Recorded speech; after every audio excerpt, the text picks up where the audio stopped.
mentioning it a little bit last week about the idea of impurity and about the woman. And so our sages explained that this impurity came as a result of God's curse after the sin of the tree of knowledge. So when I was thinking about this, like a curse, what does that mean? This is what I was hearing about. This is what it's saying. So this implies that the niddah state is not a natural phenomenon, but a result of sin. A sin that is so severe that it's considered the source of all subsequent sins, which is, from the tree of knowledge without permission. There must be something deeper that we're not understanding. She is the feminine aspect of the Shekhinah. She is so holy, so amazing that he couldn't even be with her. Then all of a sudden, we see what happens. There's this punishment. They all of a sudden understand things. So there was a potential of sin. There never was a sin. And then all of a sudden there is this sin. So now you have free choice. Choice to see things in a certain way, to see it as good, to see it as bad, to see the whole picture. So this is what's really going on. And also we know this because after they ate from the tree, they knew that they did not have clothes on.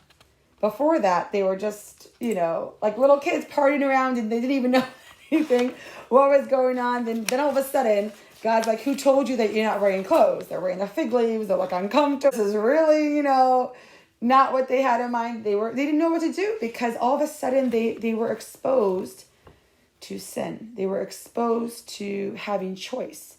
Everything wasn't all incredible and great. Everything was, there's a lot of emotion that's filled with just choosing, a person to choose to do something wrong.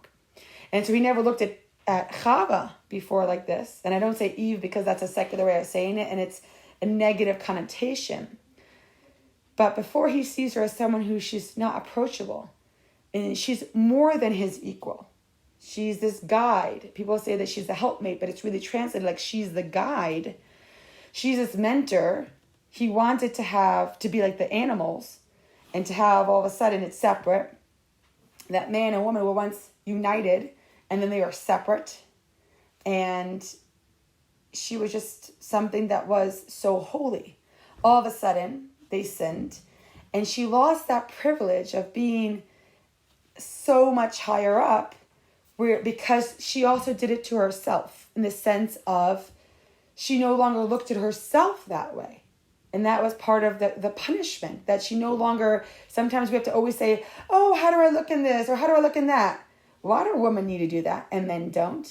Because it's something that is a natural thing for us. We're supposed to be divine. We're supposed to be perfect in a lot of ways. And a man is, in many ways, the more masculine aspect of God. So it's in a lower level. They don't have all of this.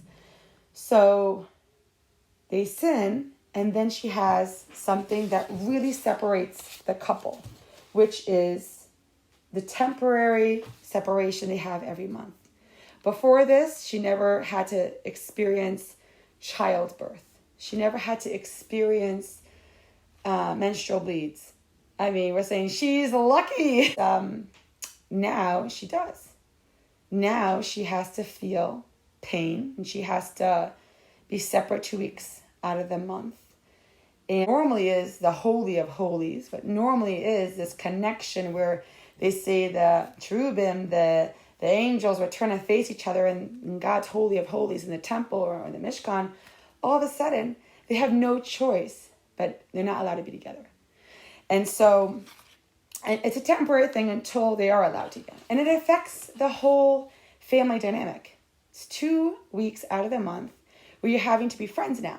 So, and if you're representing this godliness in the world, you could get to this incredible energy. I'm not talking about intimately. I'm talking about like in a certain level of connection that every month has to be cut. Of course, you're going to still have that. But every month, the way you're talking is different. The way you're looking at each other has to be different because there's no flirting. There's no holding hands for 2 weeks out of the month. So all of a sudden, you have no choice but to resume, okay, we're just pals again. It's that courtship. And so every single month you have this courtship and then eventually you have this marriage. And then as soon as that marriage is going great, boom, it's cut again and you have to start again. So before, and the only time actually that a woman doesn't have to do that is when she's expecting or after, during menopause, when she no longer has bleeds. I mean, you are unless you have a bleed. After you have a bleed and you go to mikvah, then if a person never has a bleed, so let's say she's expecting, she doesn't have that bleed, or maybe she might, depends on obviously on every couple, but there is that potential. And so then they could continue to work on this beautiful, marriage in that type of way. So there's the pros and the cons, of course, but this is something, if we think about it when it comes to spirituality, it's really tough, especially if a woman, when she is usually with her spouse, there's more confidence. Just like a man, when he's with his spouse, he has more confidence. There's more happiness. There's an upbeat rhythm in the house. And so, of course, you can still be pals and friends, but there's that separation. But when you're meant to be united, and then there was this sin, and there's exile, it's different.